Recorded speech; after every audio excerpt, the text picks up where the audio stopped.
Gentlemen, hello there, and welcome to another edition of the Mr. Warren Hayes Show. I am, believe it or not, Mr. Warren Hayes, and it's a Friday afternoon. This is the third stream that I do this week.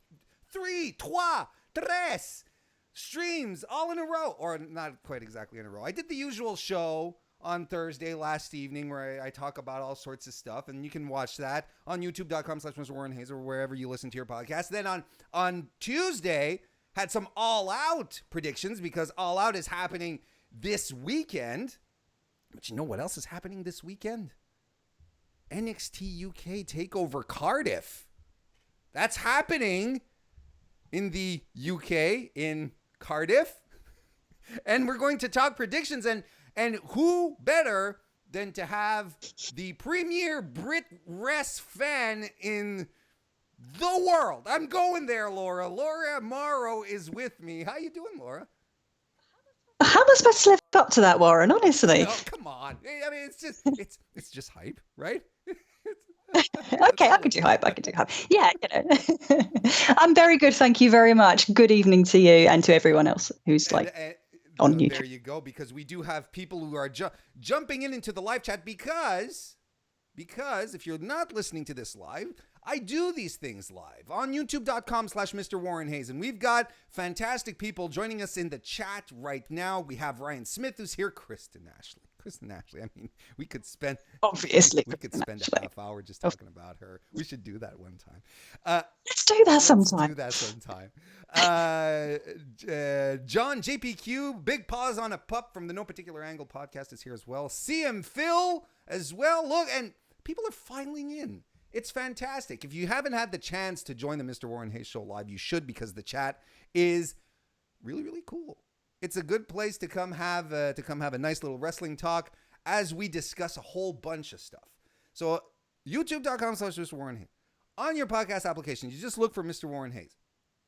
That's all you need. I mean, okay, maybe listen to JPQ's podcast, but that's only because he showed up that I'm talking about. Yeah, all those other podcasters. Never mind. Forget that. Conrad who? Chris Jeribro? What? I don't know who these people are. Oh, Tom Collahue just jumped in. How you doing, Tom? And Carlos, my boy Carlos. Carlos, good friend of the show. All right. So, TakeOver Carddiff happening this week. And just before we actually get in here, and I know Laura, first and foremost, I'm not exaggerating. You are a wrestling fan. You are going to be attending a wrestling show this weekend. It won't be Cardiff. You're going to Royal Quest, right? I am going to Royal Quest. Yeah, it's more local. Cardiff's a long way from me, so yeah. And Royal Quest kind of happened first, so it was I just whatever the first ticket that came out, I was there. It did pop up first. So you'll be heading over there to see some New Japan. Okada's retaining, right? My heart wants Suzuki to win, but yeah, Okada's retaining. Let's be honest, they're not going to give that away. Not in Britain. No, it's not going to happen. You don't think so? Nah. Oh well. No, I want it to. I want it to so badly. I would love to see Suzuki holding the belt. It's not going to happen. I'm not going to get my dream. Not this time. Not this time. Right, but it's going to be a fantastic match. I'm looking forward to it. It's going to be good anyway. And I'm actually kind of jealous that you get to see it. But that's just between you and me. But why don't you tell us, just in case someone new is popping up and like, oh, who's this? Who is this person here? Why did Warren invite this person on? Why don't you tell us a little bit about yourself? What do you do, Laura? What do I do? That's a very broad question. So obviously I watch a lot of wrestling, otherwise I wouldn't be here, right? I write about wrestling, which is great. Someone actually trusts me to write about wrestling. Awesome. I write about things that aren't wrestling. I write horror stories as well. And I talk about wrestling. So, there's a lot of wrestling related stuff going on in my life. That's fantastic. I mean, yeah. And I'm again really glad that you took the time out of your evening to come here, and we're gonna get to it. Let's just get to it. We last talked about NXT UK together when Blackpool popped up, and that's right. We're here on the show talking about Blackpool, TakeOver Blackpool. Man, there's a lot of stuff. There was a lot of stuff that happened leading up to TakeOver Blackpool. Of course, the establishment of the brand. When you think about it, the brand is just about a year old. It was yeah. It was around this time of year last year that they started broadcasting NXT UK TV shows. Right. Yeah. So it's not that old, really. It's still a baby in wrestling terms. And then a little later on, in the late fall, started hearing about how the WWE contracts were getting a little stiffer, and how some talent wouldn't be able to move as freely as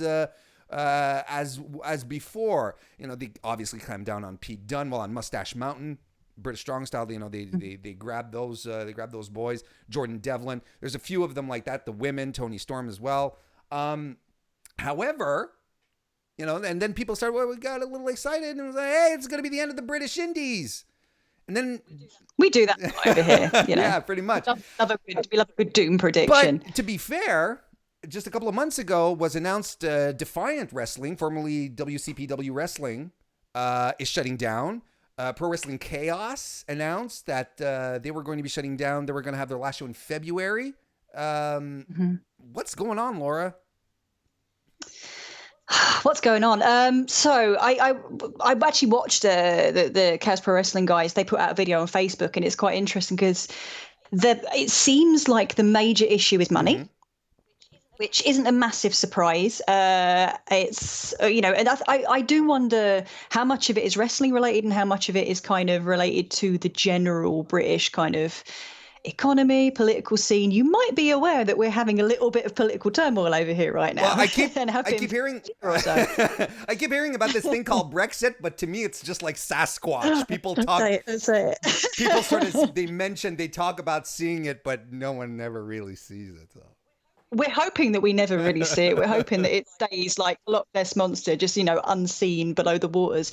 But so I think that there is an element of that. But money is a big problem, and I think Dan Reed of Eve was tweeting about this recently. And one of the things that he pointed out is that when you've got companies like WWE and NXT running shows in 1,000-seater venues, their tickets are quite expensive. Particularly compared to the rest of the UK indie scene. And right now in Britain, disposable income is not is not what it was, particularly in terms of the scene's heyday. So you're looking at people who have got less money to spend on wrestling, a wider choice of wrestling to choose from. And, choosing NXT UK realistically means you're probably not going to be able to afford to see other indie shows because you just haven't got the money for it, right? Not just NXT either. You've got New Japan are coming here as well, which is a huge thing. It's their first major show in the UK. But money is a big issue, and I think also you've got WWE waiving contracts at wrestlers. Completely understandably, you've got wrestlers flocking to those contracts. They've got job security. They've got more money than they could ever get on the indies. So there's just no ability to compete, and that's the other kind of issue, is that talent is being taken out of the indies faster than it can fill back up again. And some promotions are handling that fine. Some promotions are really not handling that very well at all. And I think that's what put Defiant down for sure. I don't think it's the end of BritWres. I think that's premature. It could. I'm not saying it can't be. It could be. I think we just need to see what happens in the next year. But there are still a few promotions that are pretty healthy. Yeah, I mean, and I'm glad you brought that up. Like, you mentioned Dan Reed, and Eve is still doing well. That's well, at least as far as we can tell. They're still running shows, still very high profile people that are showing up there. Like they just announced it for their September show, right? They're getting Mercedes Martinez versus Ginny, who is an NXT UK signee, so that's good. And we still hear, and I know it's not strictly. I know OTT is Irish. It's not British per se, but it falls under the umbrella though. But there's definitely some Irish folk that if you said we're part of a British anything, they wouldn't. I'm allowed to say that I'm Irish. Okay. It's fine. Like I know that OTT is doing well as well, so it seems to me that there is still part of the scene that's okay, or dare I say flourishing.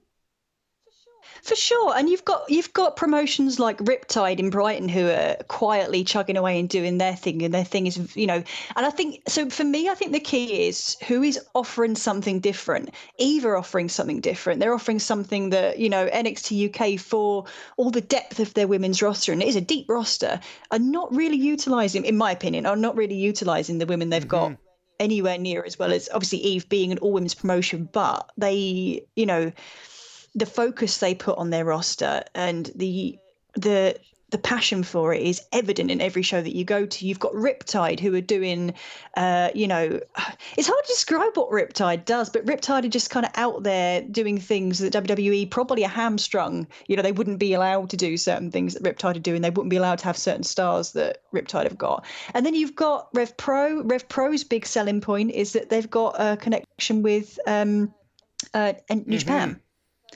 So I think all of these guys are doing things that WWE aren't or cannot do, and that's the key to their continued success as I see it. Yeah, absolutely. And one could even argue that the Rev Pro connection with New Japan is really does elevate.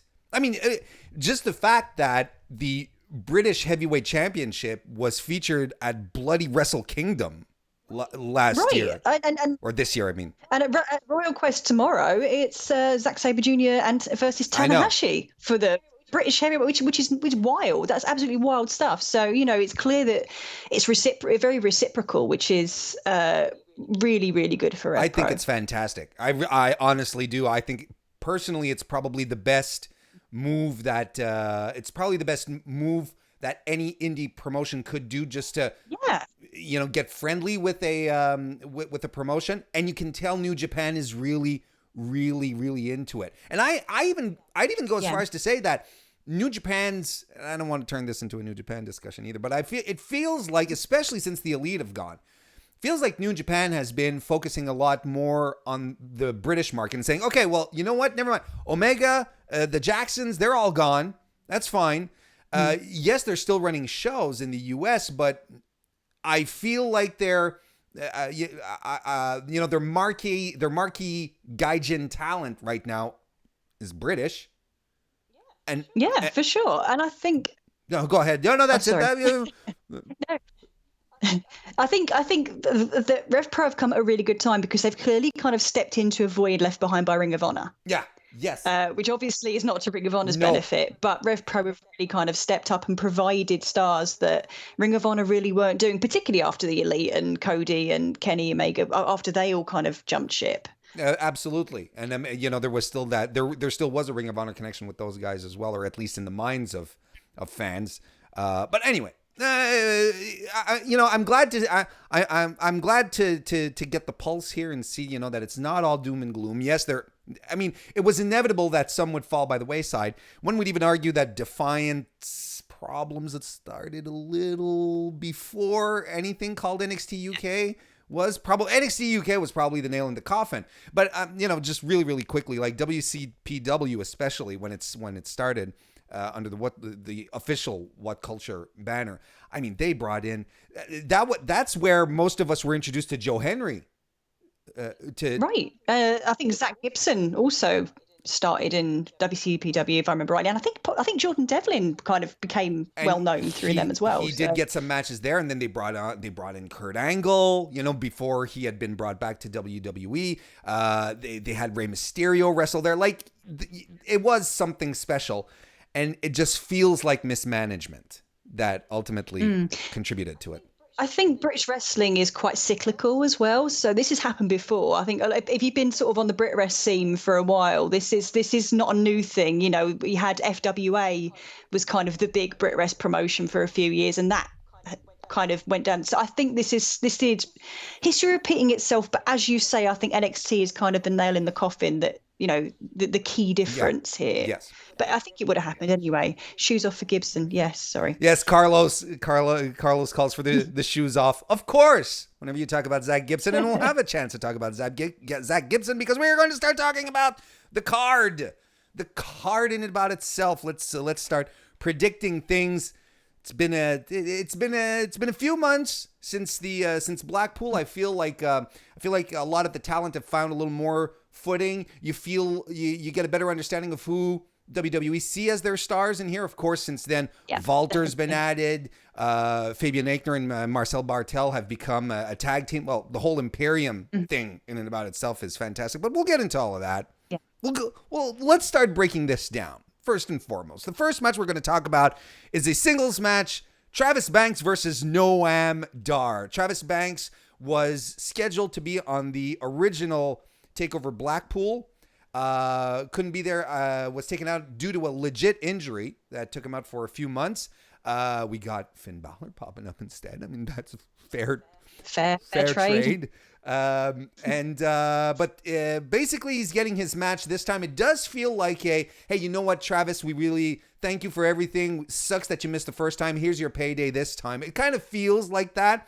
However, the work that he's been putting in with Noam Dar is fantastic.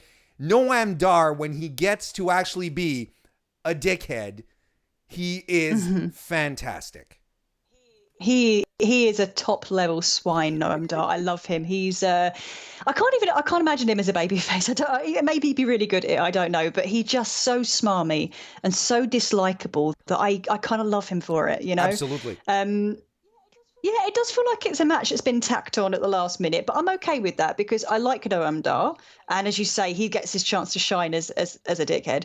And I love Travis Banks, and I was, as much as I loved having Finn Balor last time, I was a little bit disappointed that we had no Travis Banks, and I want him to get the opportunity to shine. I do think he's potential main event talent, and I really hope that this is his time to kind of prove that he is potential main event talent. He had a fantastic run during the second UK tournament last in June 2018. Yeah. Like he went all the way against Zach Gibson. Yeah, that last match, it could have gone either way. I really could not predict who was going to take it.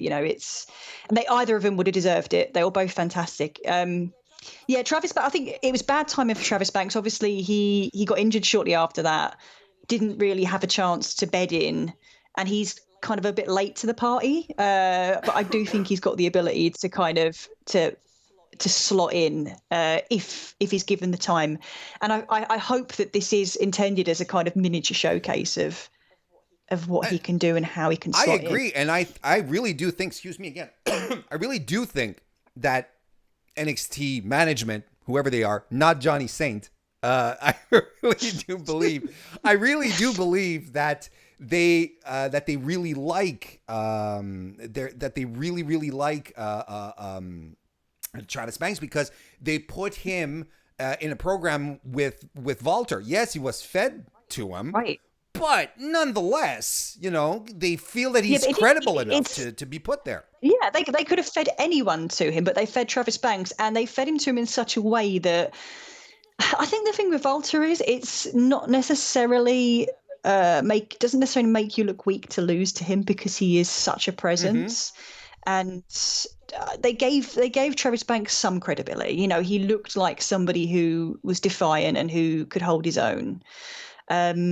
Yeah, I think they do see something in him, and I think as I recall, he was one of the sort of if not the first, then he was certainly in the first wave of people that they picked up. He was. He absolutely was. Chat, let us know who you think is going to win this one, Noam Dar or Travis Banks.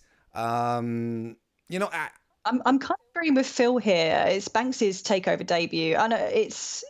I think they're going to give it to him. I hope they're going to give. No shade on Noam Dar. He's great, but yeah, I have a tendency to concur. It would make sense. It would make sense for Travis Banks to get the win, especially after taking the loss from Walter. And if they want to give him momentum and continue to make him a credible star, well, there's no reason in having him take another big loss. They do seem to be putting a lot of stock into him. And you know what? Noam Dar can take the losses because he's just a dick. And it's great because it just gives Noam Dar more to be a dick about. So, it's win-win, really. There you go. Before we move on to the other match, have I told you my theory about Johnny Saint? I think I know it, but please, for the benefit of the audience. Please. Yeah, because I talk about it a lot on my Fightful Select review that I do on Fightful Select every Wednesday. But Johnny Saint, we barely see him on TV anymore. All we see is the assistant to the general manager, Sid Scala, and he's been doing a lot of the promo work. He's been coming out and talking and saying Johnny Saint has decided, and it's like, well, where is Johnny Saint? Where the hell is Johnny Saint? And I think Sid Scala has kidnapped Johnny Saint and is keeping him in a hole in his basement, feeding him saltines and warm lemonade to keep him. Well, we don't have basements and we don't have saltines here, but apart from that, I think your theory is sound. Well, what's the equivalent? Like, what would be the equivalent of a cracker? Just like something stale. A cracker, Ritz crackers. Stale. Crackers. Okay, well, you see, if I were kidnapping someone, I wouldn't give them Ritz crackers. They're a little too expensive. But that being said, so he keeps him in there because Sid kind of likes the power. He likes to feel like he's in control. And then once in a while, he'll pull Johnny Saint out. And it's like, okay, we haven't seen you in a couple of weeks, and don't you dare say a goddamn thing, And he doesn't say a goddamn thing. He just says the lines that he's fed, and then he just stands there and he's got this look on his face like somebody help me call the police kind of thing. I swear. So what you're saying is that Sid Scala is a criminal mastermind. Absolutely. And he's got mad with power. Exactly. He's reveling in the power that he has, and he keeps saying, "Oh yeah, Johnny Saint decided it." And then people can like, "Oh well, can we talk to Johnny? Oh, he's unavailable right now. Quite sorry. He's taking a nap. Sorry. Granddad's having a nap. Granddad's tired." All right. Honestly, if that ever becomes canon, I'm gonna flip out. It's here first. We've got it on video. And I'm going to request a royalty check. You can be sure about that. All right. Let's move on to the next match here. Talking about Joe Coffey versus Dave Mastiff. It's going to be a last stand manding match. That's a Johnny Saintism if ever I heard one. Here I am. His 4-man fight. See, that's karma right there. Don't make fun of old man, Warren. There you go. Johnny Saint is like, what's the word? It's transference. He's being heard through you. He's going to ask for help in a minute. he's developing his other senses. He's doing some astral projecting now. Yeah, that's it. Astral projection. That's what I meant.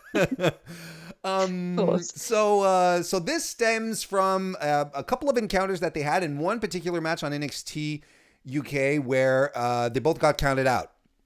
They were just slugging into each other in a really fun match. I thought it was a good brawl.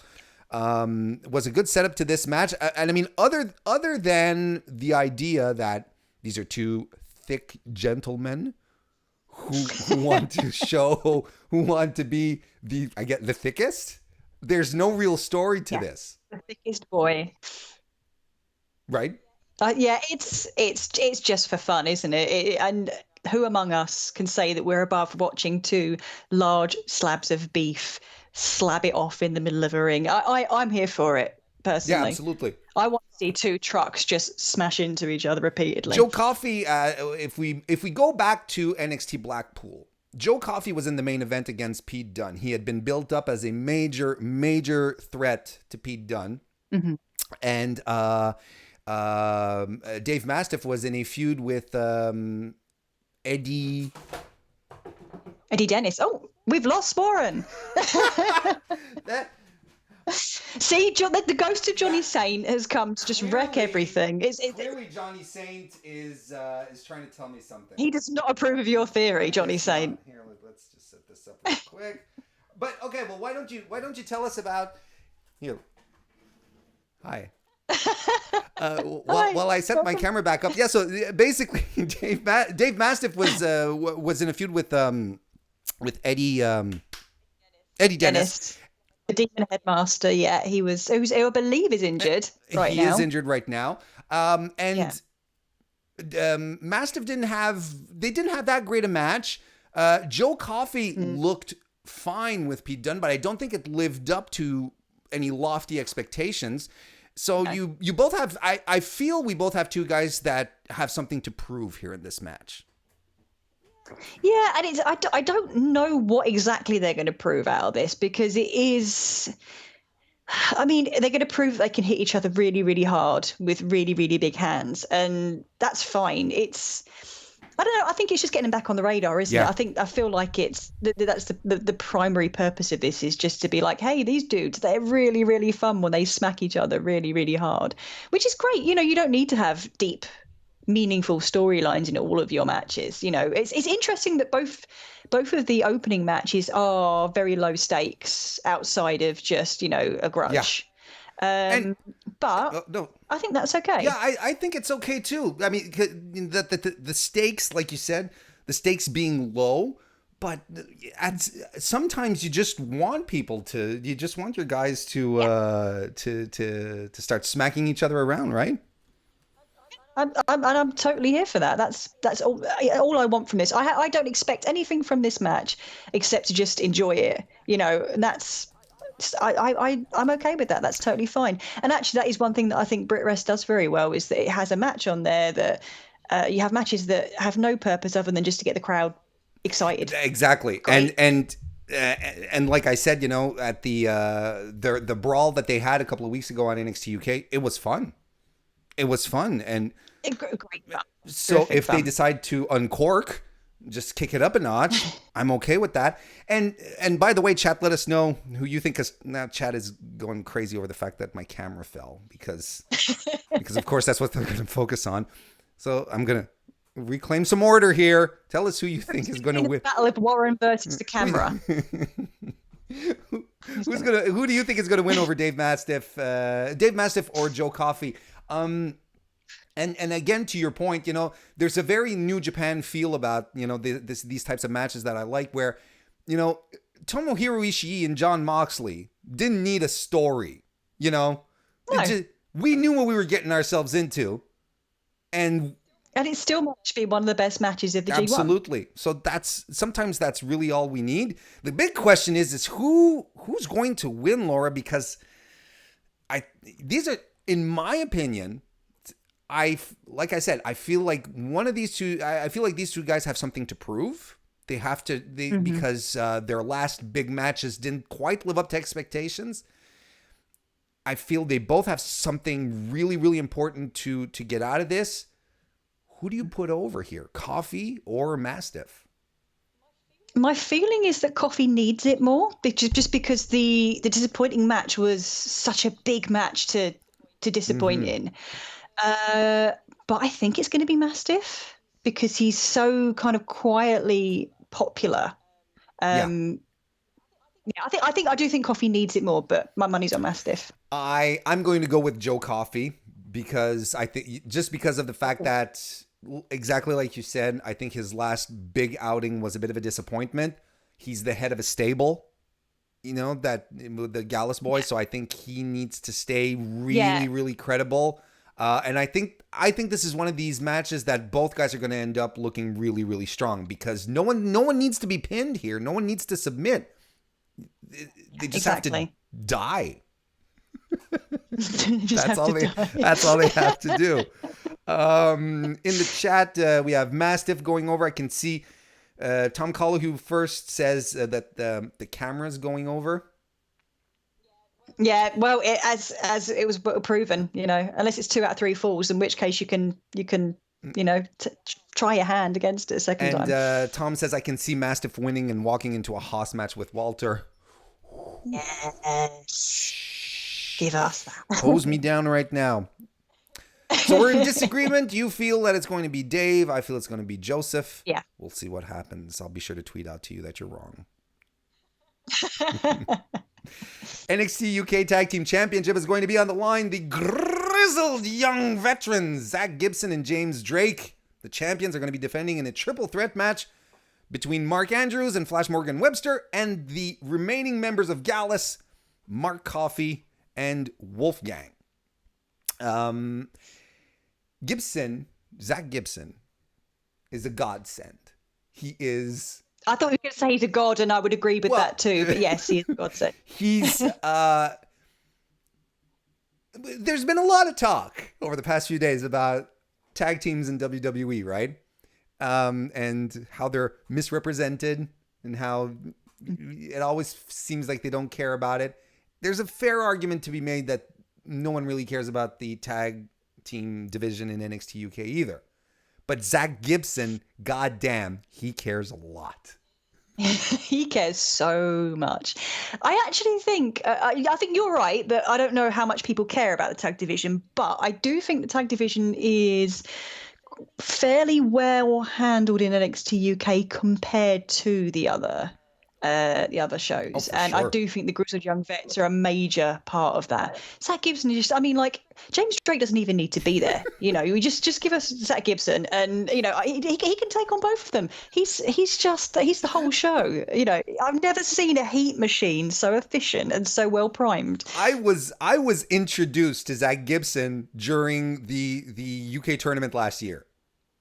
And the heat that the audience, they all knew who he was, and they all hated, and they all had custom chants for him. So the minute I saw that, I was like, "Who is this guy?" I went on YouTube, started looking for stuff, and I got into him.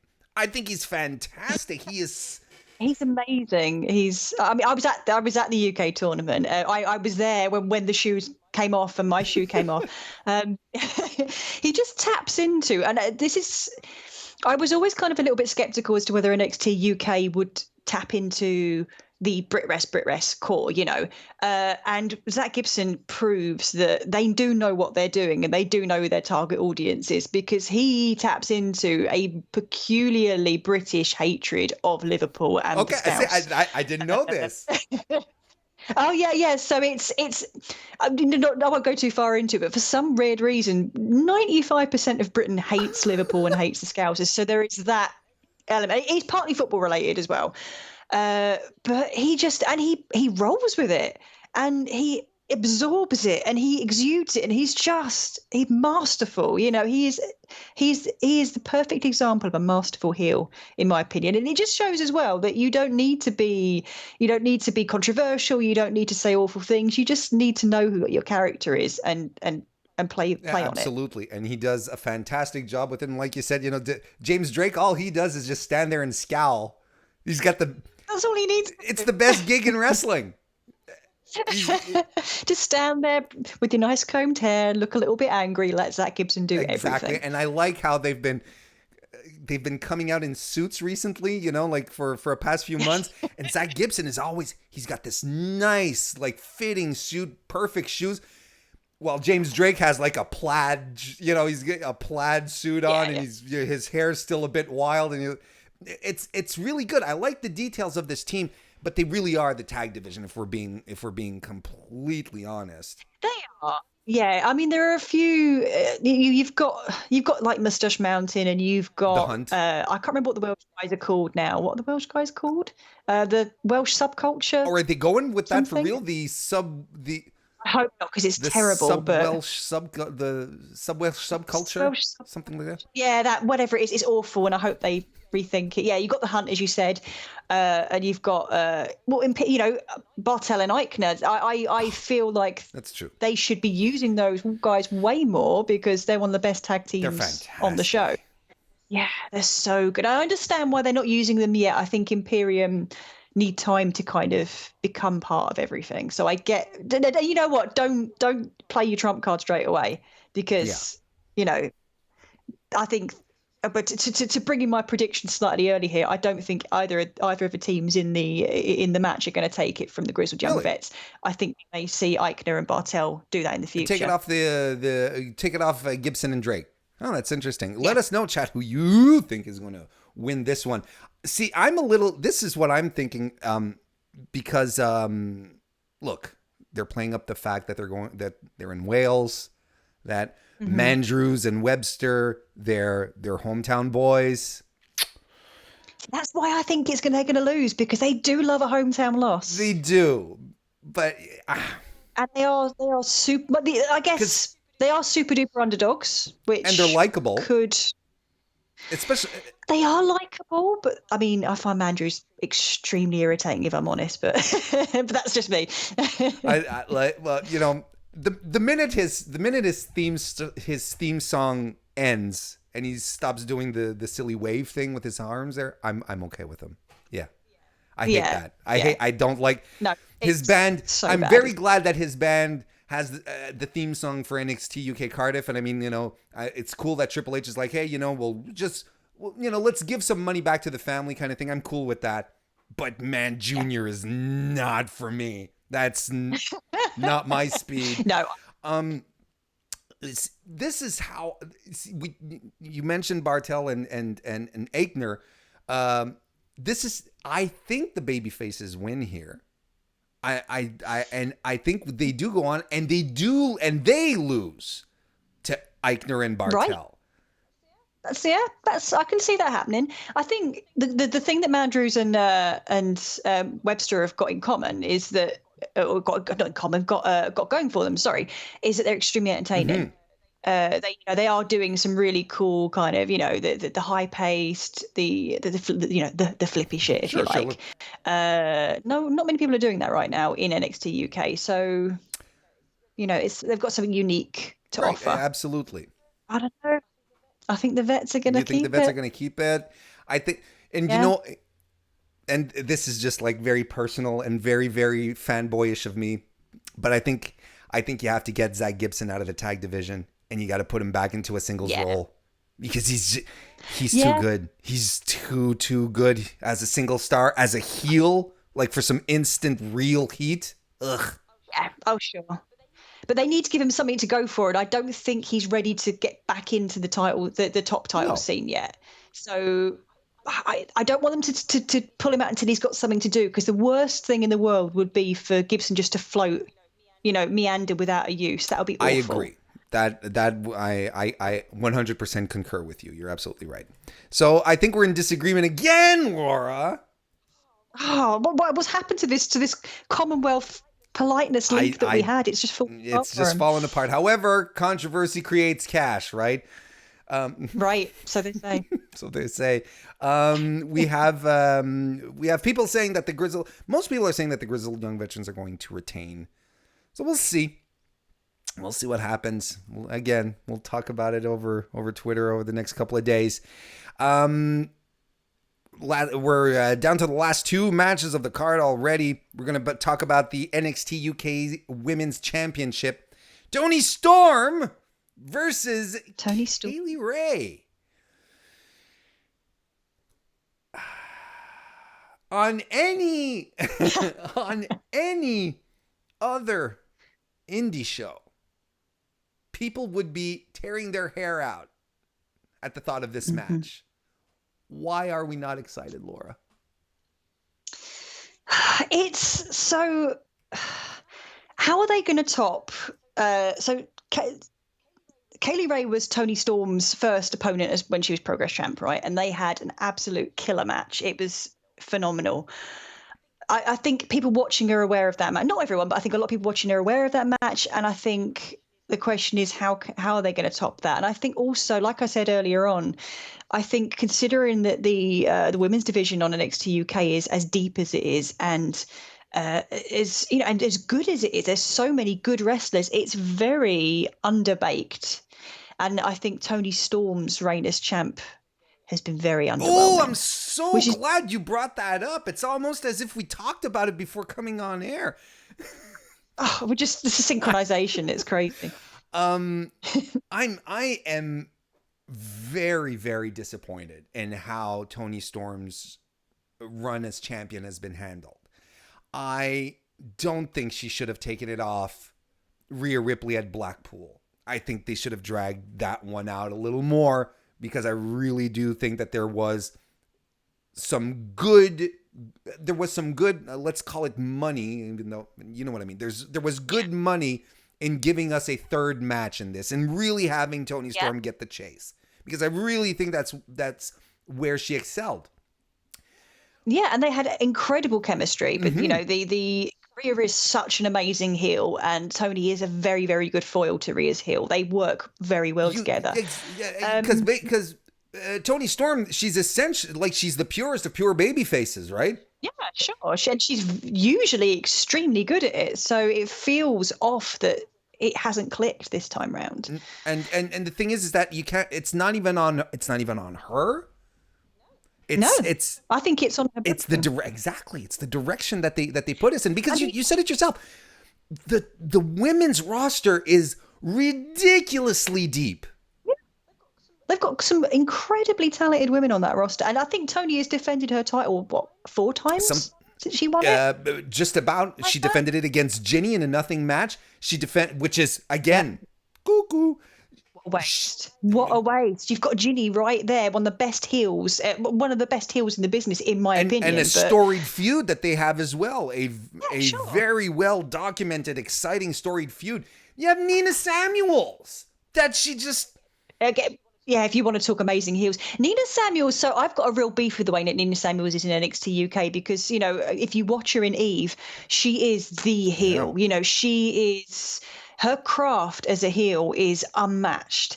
And yet in NXT UK, she's so watered down. She's given so little time. She's given so little material. And it just, you know, the mind boggles that they've got this gold in Nina Samuels, and they just don't use her. And there's no proper reason. Like, there's no good reason for them to not be doing this. Or at least be building the women again, so that when Storm does challenge them, it does feel like a threat.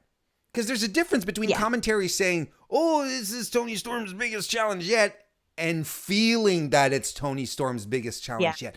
And not only that, Laura, and this is not a knock on the women, because I understand the ins and outs of wrestling, especially in WWE. Not only have the matches been, what was the word you used? Undercooked? Underbaked? Underbaked. I've been watching the Bake Off. the matches were underbaked, but the matches in about themselves, they're very, very stale. Yeah, they are. It makes me wonder what the thought behind these matches are, or whether they were just kind of like thrown together at the last minute almost, because it feels like there's just been barely any thought. But then again, that's the thing, is if you put, even if it's like, hey, you know what, Toni, Ginny, next week, you guys, we're going to put you in a match. They've wrestled so many times together. They don't have to sit down and set out a flow chart. You know, They should be able to pull off a match, an excellent match in their sleep, shouldn't they? With the the chemistry they've got, with the experience they've got with each other. So what is missing? I think CM Phil was actually in the chat has pointed something out, and it's the programs that are a major issue. There's no. Even though it's a title match, where are the stakes? It feels random. You've just got this week Ginny is annoyed with Tony Storm. Why? Tell us the story. What is the history here? What's Ginny's beef? Why do we care? We haven't really been given a reason to care about any of it. If we bring this back to Kaylee Ray now, I remember when they had her debut, the commentary, I think it was Nigel McGuinness, was putting her over as the female Sabu, right? Saying like, she's nuts. She's crazy. She's done nothing crazy on NXT UK. Yeah. Like, essentially, thank goodness I've seen some of her matches because I know what she's about. Otherwise, anyone who's new to this, who is here to discover who Kaylee Ray is going to be like, well, what's so special about her? I haven't seen anything. She probably has wrestled, I think, honestly, she's wrestled 2 matches, one of them being a singles match. And, she wrestled 3 because she did one at Worlds Collide.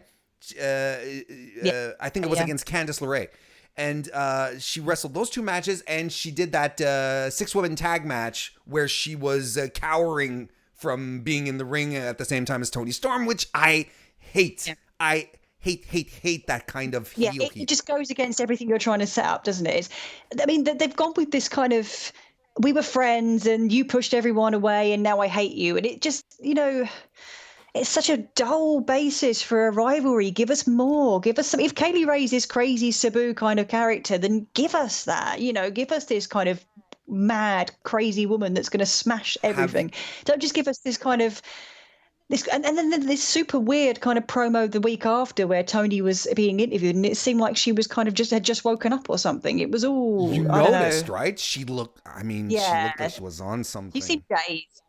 Yeah. Oh, okay. That's I was trying to sort of skirt around that, but yeah, you're right. It looked like she was. It's pure speculation, but she was like, she was talking to Ratsy and says, "It's going to be a party, Ratsy. You got to put on your nice suit, And then he started talking about Kaylee Ray, and then she sort of like got, "Oh right, I'm doing a promo." Yeah, and that's not what Tony Storm is like. Again, if you hadn't seen her in the Indies or in any of the stuff she'd done before, you'd think, What's the big deal? This is our champion. What the hell? Yeah. She's not had a chance to show herself. I think the only time she did get to show herself was when she was against Rhea Ripley. Yeah, pretty much. Exactly. And look at what they're doing with Rhea Ripley these days. Yeah, let's just ship her over to NXT because they need more women on their roster. Yeah. And I'm okay with that. That they need credible opponents for Shayna. That's fine. I wish they'd use people they've got. But my issue is that, and this is kind of a broader issue with Brit Wrestling. It kind of comes back to what we were saying earlier. It feels a little bit like WWE and NXT just kind of like smash and grab in. Everyone smash and grab without thinking about how they're actually going to use them. So like we've got Kaylee Ray, she's a massive indie star. We've got Viper, she's a massive indie star. We've got Tony Storm, she's a massive indie star. What are we going to do with them? I don't know. We'll figure that out later. Same with NXT US. They've got so many stars that are ready to kind of move forward. Candice LeRae, for God's sake. You've got these. You've got Chelsea Green that they're not even using. Deanna Purrazzo that they're not even using, and they're there. They're right there, and it's so frustrating. Don't get me wrong. Rhea Ripley, Shayna Baszler is going to bang. Sure. It's going to be incredible, but. Why is Rhea Ripley not doing more in NXT UK? Why did she just disappear? Why not use who you've already got? You've got this massive amount of talent, and they do some things right. I think Xia Brookside not long ago had a really cool match with Killer Kelly, and they're kind of building her up to be this really cool kind of baby face. So they are doing things that are right, but then they just kind of drop the ball. It's like they forget what they were doing, and the writing is not there yet, is it? No, there's an issue. There's a problem. There's just something that's not. But it harkens back to I think the problem is a little more systematic than within just the NXT situation. A certain Kristen Ashley recently wrote an article published on Fightful. Yeah. Yes. Regarding the use of women right now in WWE. You know, has there been an evolution? Use of women, right? You know, so when you start looking at it in that perspective, when you start scraping away at the sheen that everyone seems to have about NXT and its women, then it's not quite as cute as it used to be, you know. No, and they were doing something right back in the day when they had Nikki Cross and they had Asuka and they had Ember Moon, they had the Iconics, or they weren't called that back then, but they were doing Kairi Sane and Shayna Baszler. They were doing something right back then, but they've always had an issue, and it's an issue that happens on the main roster too. For some reason, they feel like they can only have one women's storyline at a time.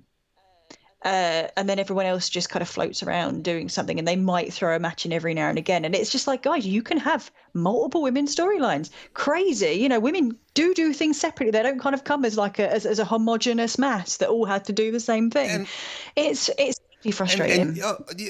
And the programs, if you want to give them programs, it's not all that hard. They're wrestlers, so just have them feud over wrestling things.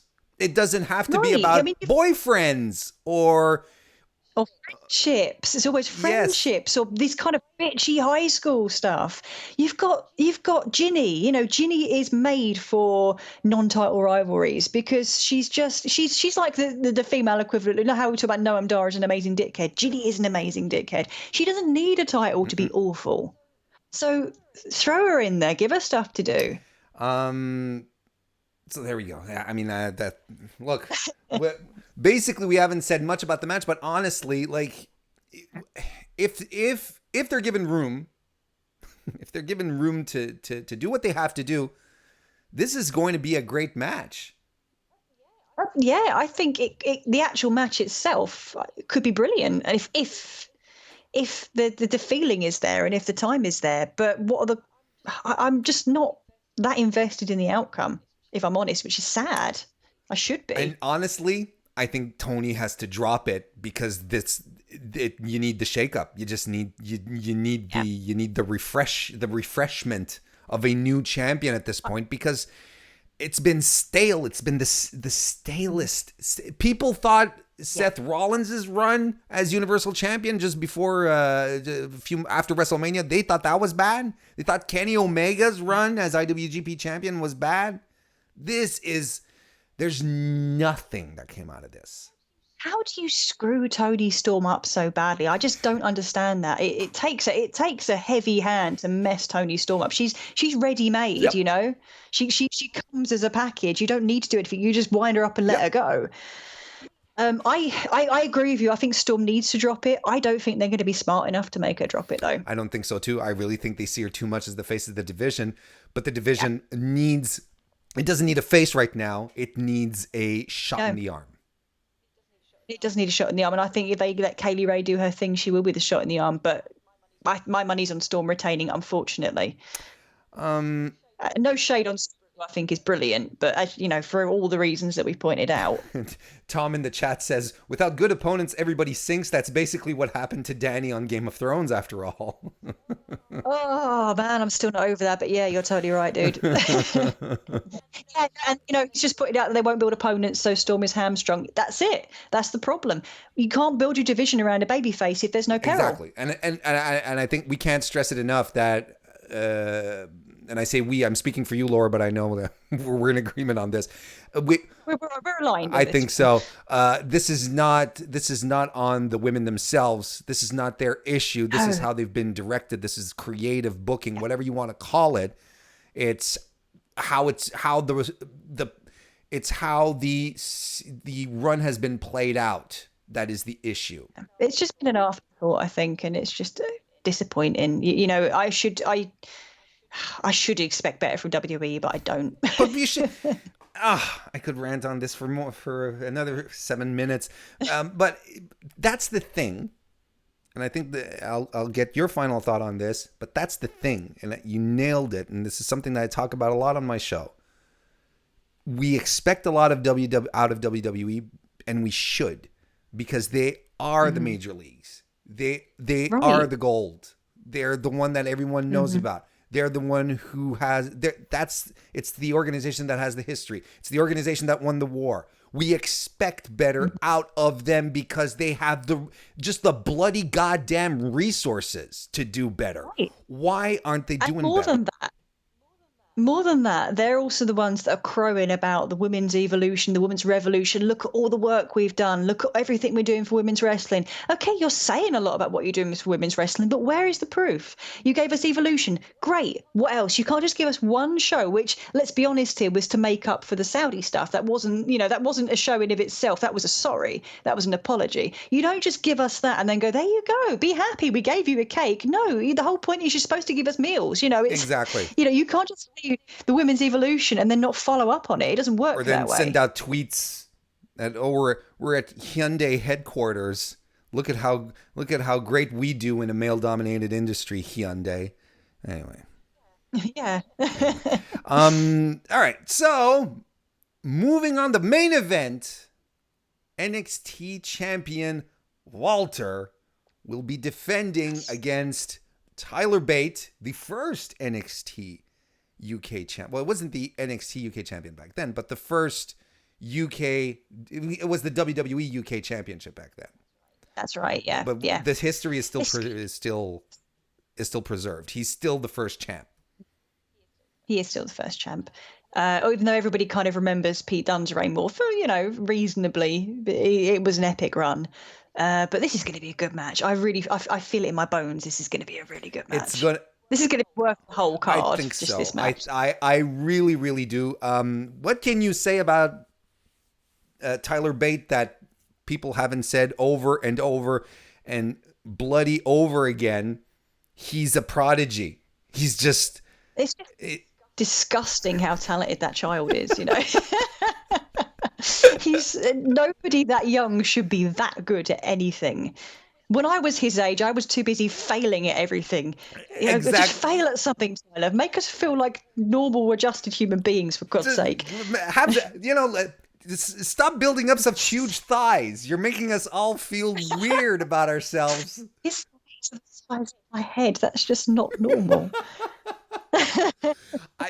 No, he's incredible. Years from now, we're going to look back on Tyler Bate, and I really feel like between him and Pete Dunne, we're going to look at them as the golden stars in a golden era. I really do. Yeah, I think so too.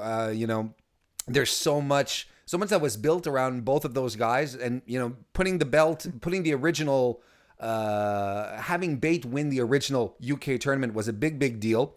The matches that he and Pete Dunne had in NXT after, because that was the only place that the belt was being defended, because they definitely weren't going to put that on main roster. What are you talking about? UK, who cares about that shit? Who are these small men?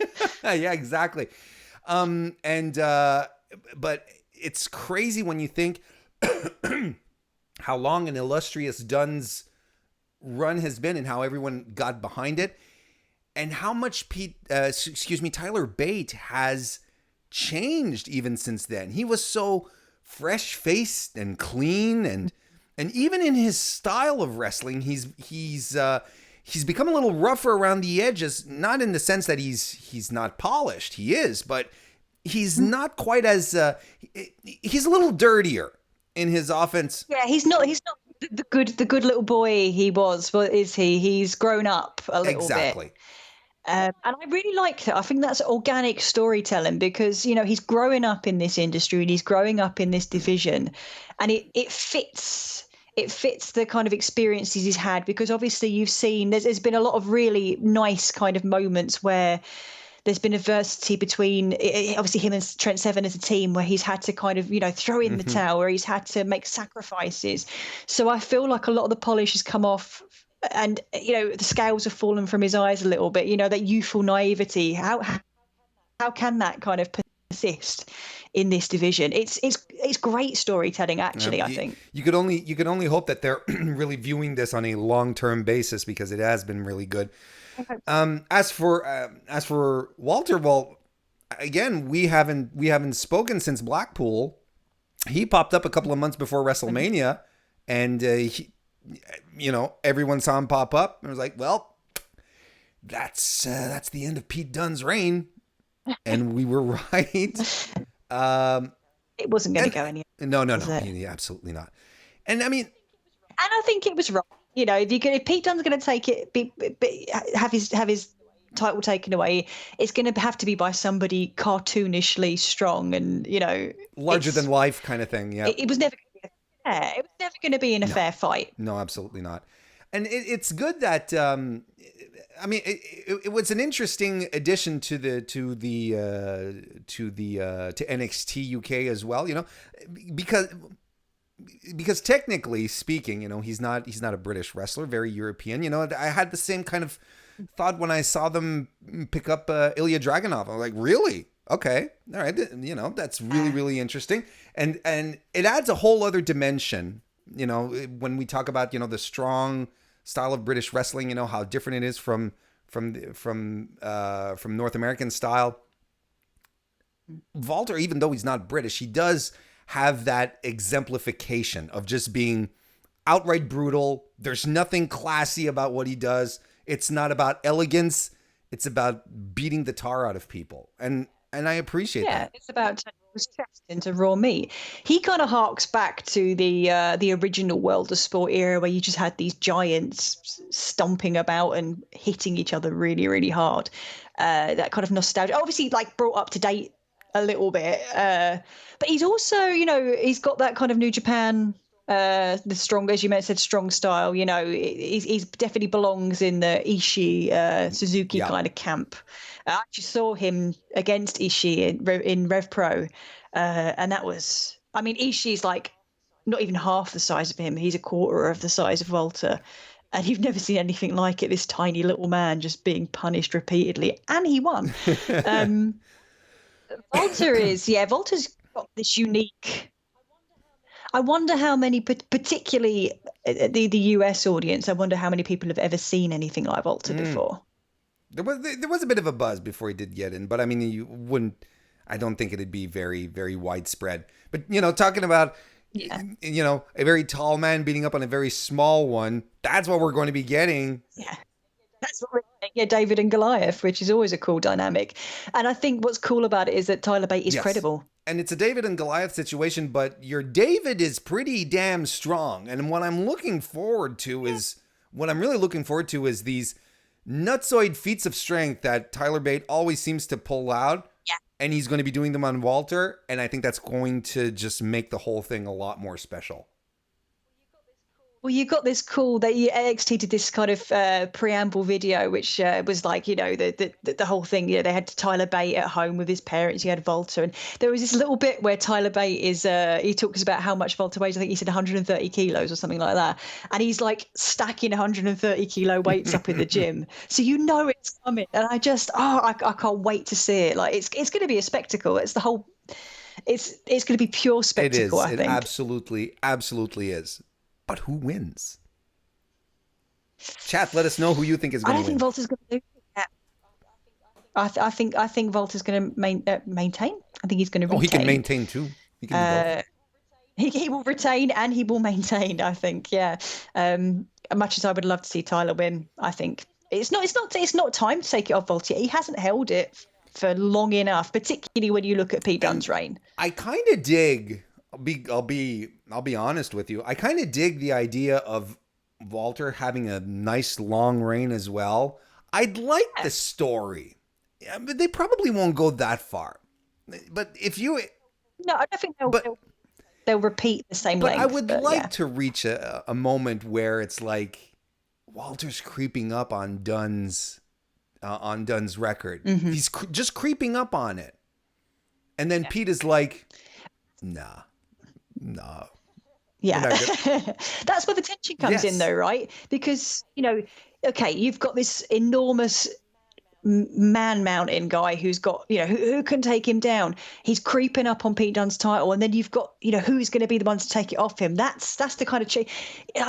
Certain wrestlers do well in a chase scenario, and I always like Walter as the kind of the prize at the end of it. You know, boss. he's the dragon that the final boss, that's it. Yeah, he's the final boss, and whoever they build up to take him down it's going to be the making of them.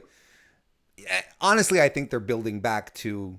I think they're building back to a match with Dunn. I think they're just eventually down the road. The big money match is another Walter versus Dunn, with Dunn getting his title back. I think. Yeah, Dunn versus Walter 2, the choppening. Yeah, pretty much.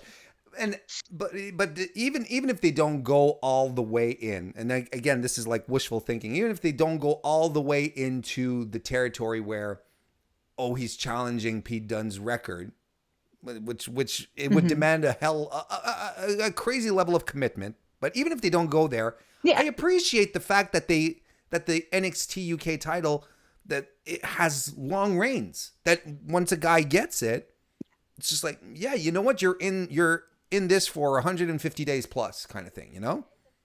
Yeah, it's a meaningful title. I think it gives it prestige, which is kind of missing sometimes from WWE belts, I find. I agree. I mean, like, then you get long reigns like Brock Lesnar's, which, and he doesn't actually show up to or defend AJ it. Styles, when he was WWE champion, he was champion for 170 some days, something like that. No, over that. Yeah.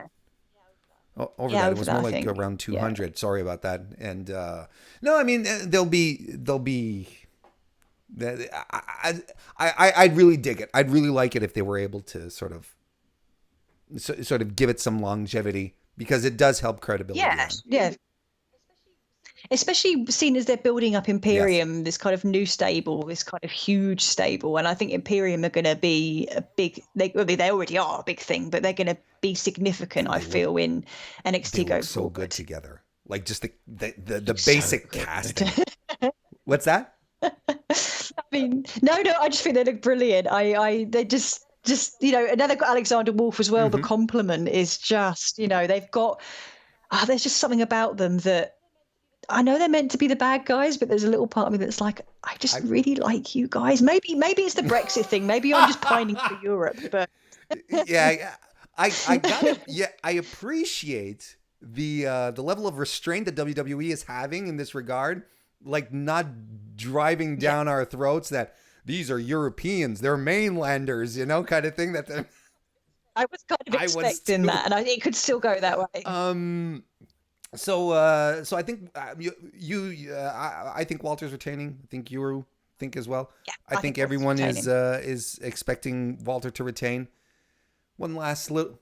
I think we all want Tyler, but let's say we all want Tyler. In our hearts, we do, but we all know that Walter's where the money is. Right now, I think there's more compelling stories, and honestly, they're building to Pete Dunne again. I'm convinced. Yeah, I agree.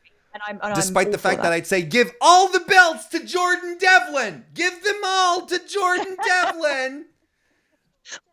Jordan Devlin. Now, okay, here's an interesting thing, let's right? Talk about Jordan Devlin. Hang on a second. Whew. All right.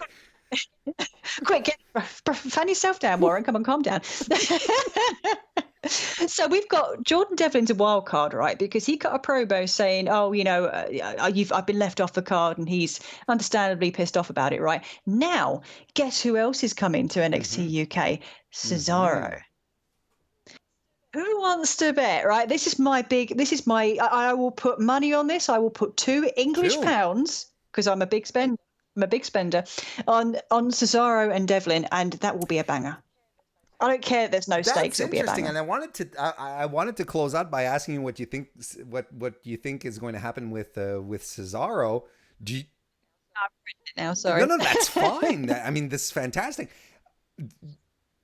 Does Jordan Devlin sort of become the takeover guy who gets to fight? Who gets the random? Who gets the random main roster guys? Yeah. You know what, Jordan Devlin, he can take anyone, and I like that. He just come all takers. I think that's actually a really good idea, because I don't know what they would do with Cesaro, because I don't. No, I was very. The other option with Cesaro is obviously Cassius Ohno. There's the history there. Whether it'll be a team or whether it'll be versus is another question. Cassius sort of tweeted out this week that he said, "Hey, Cesaro coming over, fantastic, great guy, but the history that we had together, the Kings of Wrestling, is a thing of the past, and we're not touching that again." And I was like, "Boo! Cold shower, Cassius." Yeah. Just pee on everyone's Yeah, why parade, don't Cassius. you? Thank you Thanks. very much.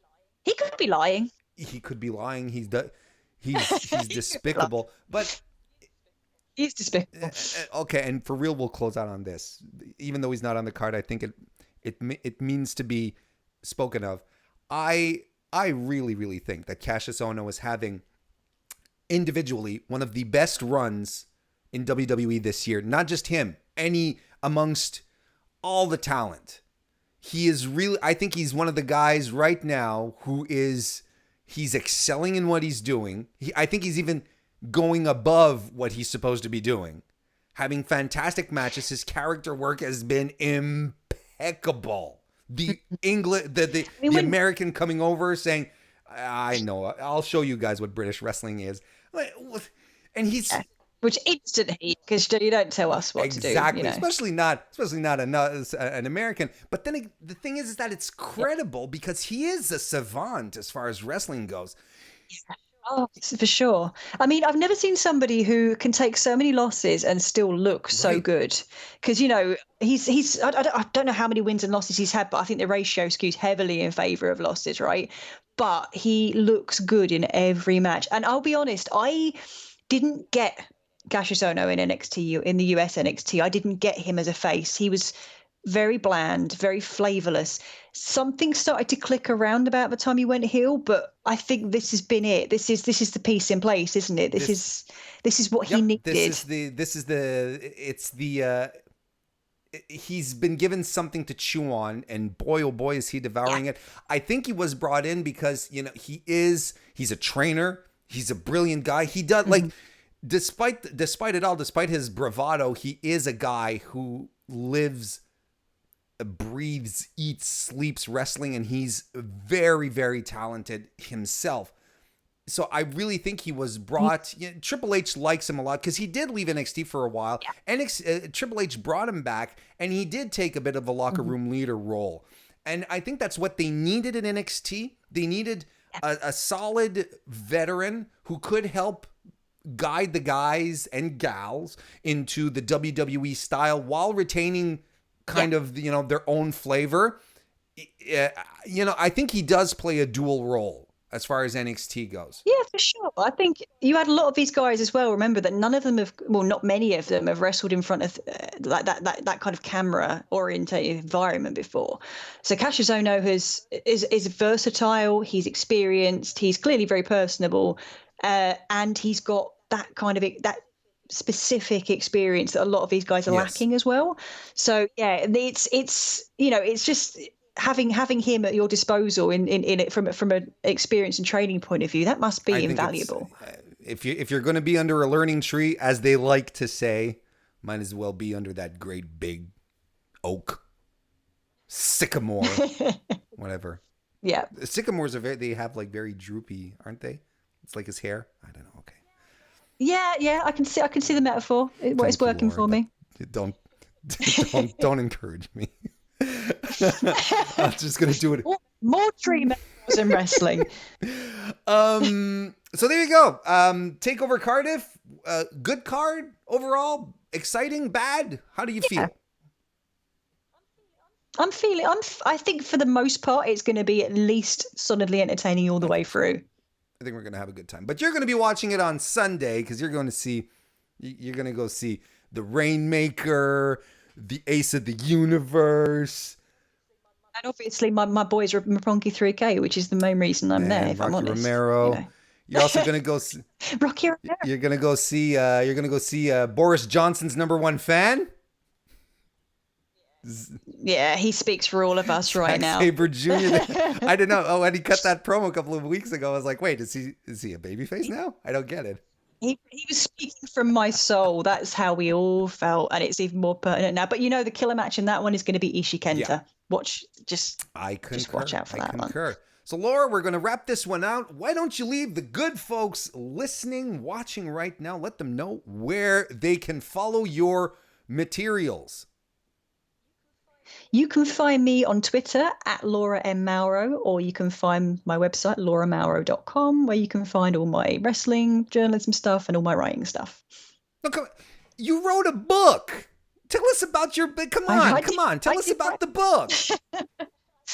I wrote a book. I've got a collection of short, I guess you would call it horror stories or dark fiction. It's called Sing Your Sadness Deep. It's my debut. I've got an award-winning story in there as well, if that's your flavor of story. And you can find all the necessary links to buy it either on my Twitter or on my website. And if you like it, you could give it a go. And maybe give it. There's no wrestling in it. There's no wrestling, but there's ladies with fox heads. There is a lady with a fox head, yeah. That might be your bag. I'm not going to judge. There you go. But do check it out.